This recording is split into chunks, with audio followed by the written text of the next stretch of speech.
Ang Pilipinas ngayon ay nasa ilalim ng de facto martial law. Hindi man deklarado, pero nararamdaman. Marami ay tahimik dahil sa takot na makasuhan, dahil nakikita na ang mga kritiko ng administrasyon ang mga unang sinasampahan ng kaso habang ang ibang mga kaalyado ay hinahayaan. Dahil dito, ang ibang mga batas ay inaaprubahan ng walang debate at may mga bilyon-bilyon pisong mga budget na hindi kinakwestiyon. Kasama dito ang mga pambayad para sa ibang mga media at social media personalities at mga troll farms na nagpapalaganap ng fake news at umaatake sa mga kritiko ng administrasyon. Ganito din sa panahon ng martial law ni dating Presidente Ferdinand Marcos Sr. Ngunit maraming mga miyembro ng oposisyon, civil society at pribadong sektor ay lumaban sa diktatura.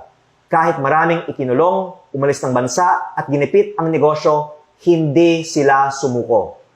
Ako po ay naniniwala na ang mga nagsasalita ngayon ay magtatagumpay rin laban sa korupsyon katulad ng mga nauna sa atin at ang mga nananatiling tahimik ay maaalala bilang mga kasabwat sa pinakamalaking korupsyon sa kasaysayan ng ating bansa. Umaasa rin po ako na ang mga nagsasalita tungkol sa korupsyon sa gobyerno ay proprotektahan ng taong bayan at gagamitin nila itong pagkakataon upang ibahagi ang katotohanan para sa kinabukasan ng ating bayan.